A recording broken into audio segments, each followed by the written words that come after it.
दोस्तों, भगवान श्री सत्यनारायण की कथा को सुनने से और सुनाने से मन को शांति और धन प्राप्त करने में मदद मिलती है। श्री सूत जी बोले, हे ऋषि मुनियों, अब मैं आप सबको उस निर्धन ब्राह्मण की कथा सुना रहा हूँ, जिसने श्री सत्यनारायण भगवान का सबसे पहले व्रत किया।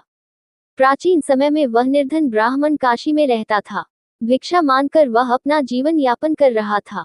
ब्राह्मण की दुर्दशा देखकर ब्राह्मणों से प्रेम करने वाले श्री सत्यनारायण भगवान ने एक दिन बूढ़े व्यक्ति का रूप परिवर्तित कर उसके पास जाकर आदर से पूछा, हे ब्राह्मण देवता, तुम इस तरह घर घर भिक्षा मांगकर अनेक कष्टों को सहन करते हुए कैसे जीवन यापन कर रहे हो? दरिद्र ब्राह्मण ने कहा, हे मित्र, आय का कोई साधन न होने के कारण मैं भिक्षा मांगकर अपना जीवन यापन कर रहा हूँ। निर्धन ब्राह्मण की बात सुनकर बूढ़े व्यक्ति ने कहा, हे मित्र, श्री सत्यनारायण भगवान का व्रत करने से सभी कष्टों का निवारण हो जाएगा। श्री सत्यनारायण भगवान की पूजा आराधना करने से तुम्हारी सभी मनोकामनाएं पूरी होंगी और तुम्हारे घर में धन संपत्ति की वर्षा होगी। ब्राह्मण को व्रत करने की विधि बताकर सत्यनारायण भगवान अंतर्धान हो गए। निर्धन ब्राह्मण ने बूढ़े व्यक्ति द्वारा बताए व्रत को करने का निश्चय किया। उस रात उसे नींद नहीं आई। वह व्रत करने के बारे में ही सोचता रहा और रात भर श्री सत्यनारायण भगवान का स्मरण करता रहा। प्रातः उठकर सत्यनारायण भगवान का व्रत रखने का निश्चय करता हुआ निर्धन ब्राह्मण भिक्षा मांगने के लिए निकल पड़ा। उस दिन ब्राह्मण को भिक्षा में बहुत धन मिला।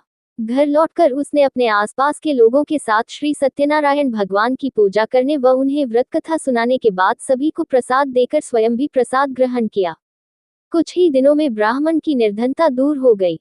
उसके घर में धन धान्य की वर्षा होने लगी। हे श्रेष्ठ मुनियों, अब मैं आपको उन लोगों की भी कथा सुनाता हूँ, जिन्होंने उस ब्राह्मण से श्री सत्यनारायण भगवान की व्रत कथा सुनकर यह व्रत किया और उनके कष्ट दूर हुए। धन संपत्ति से संपन्न उस ब्राह्मण ने हर माह नियमित रूप से व्रत करते हुए जब अगले माह श्री सत्यनारायण भगवान का व्रत किया तो उस व्रत में बहुत से बंधु बांधव और मित्र सम्मिलित हुए। उसी समय एक बूढ़ा लकड़हारा वहां से गुजरा।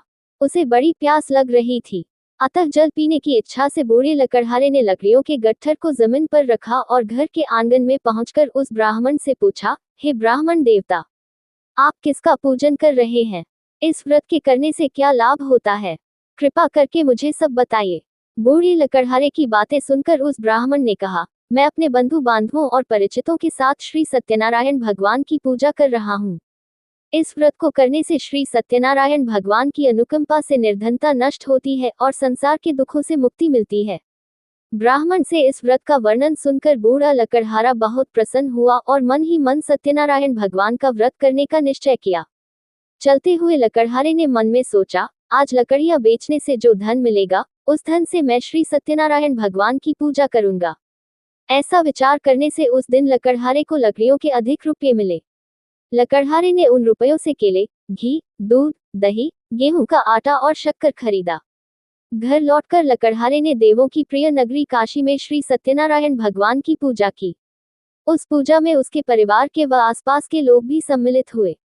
श्री सत्यनारायण भगवान की पूजा और व्रत कथा सुनने के बाद लकड़हारे ने प्रसाद बांटकर स्वयं भी प्रसाद ग्रहण किया। सत्यनारायण भगवान की अनुकंपा से लकड़हारे के घर में धन धान्य की वर्षा होने लगी। उसकी निर्धनता दूर हो गई। श्री सत्यनारायण भगवान की पूजा करते हुए लकड़हारा आनंद पूर्वक जीवन यापन करता हुआ अंत में मोक्ष को प्राप्त कर बैकुंठ धाम को चला गया।